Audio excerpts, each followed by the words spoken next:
Hello students, कैसे हो आप सब। उम्मीद करता हूँ आप और आपकी जो स्टडी है वो बहुत अच्छी चल रही है। आज की वीडियो में हम एक्सरसाइज 12.2 के लास्ट क्वेश्चन मतलब 8th क्वेश्चन को डिस्कस करने वाले हैं। अगर आपके पास पुरानी एनसीईआरटी है तो 13.2 का ये लास्ट क्वेश्चन है। ए spherical glass vessel has a cylindrical neck 8 centimetre long and 2 centimetre in diameter.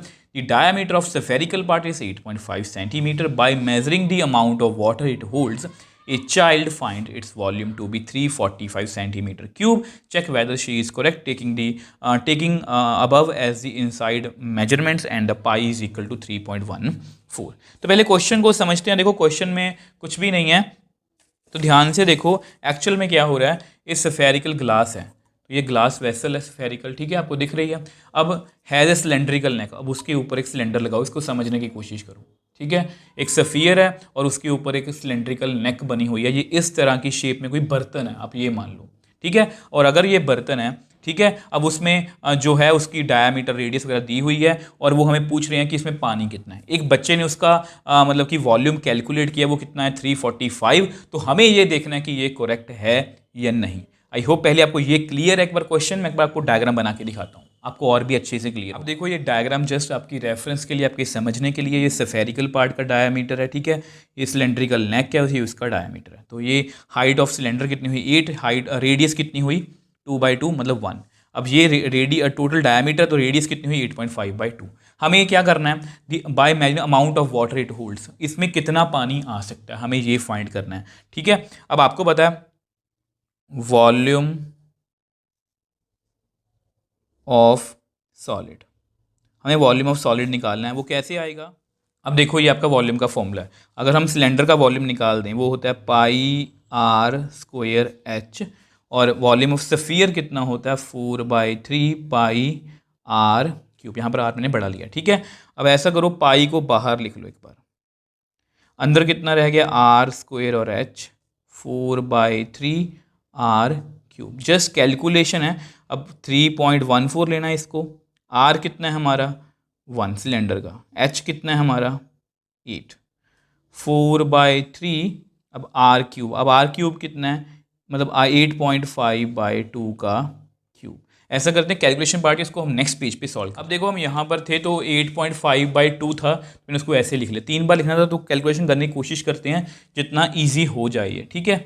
तो जैसे ये 5 1 ज़ा 5 5 17 यहाँ पर 4 17 यहाँ पर 4 17 यहाँ पर 4। अब ये 4 से ये 4 कट कर दो, और कुछ कट नहीं हो रहा, ठीक है। इसको सॉल्व करते हैं।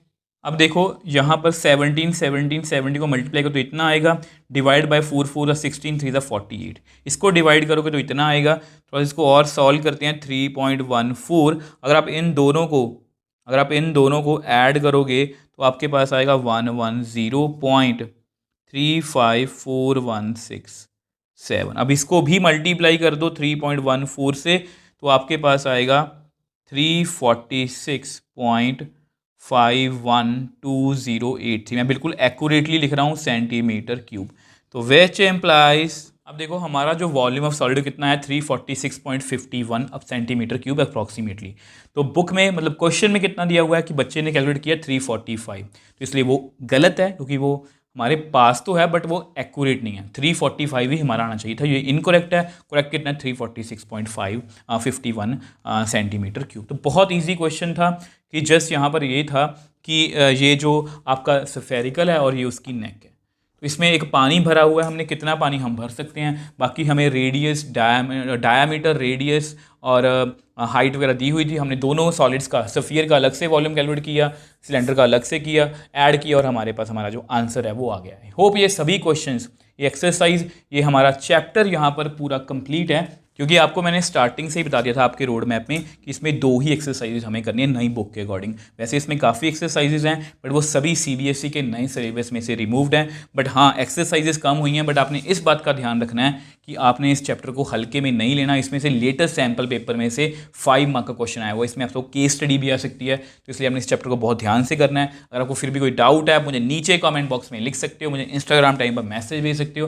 मैं हमेशा आपका रिप्लाई करता हूँ। अगर आपको वीडियो थोड़ी सी भी हेल्पफुल लगी तो वीडियो को लाइक कीजिए, शेयर कीजिए और इस चैनल को सपोर्ट कीजिए।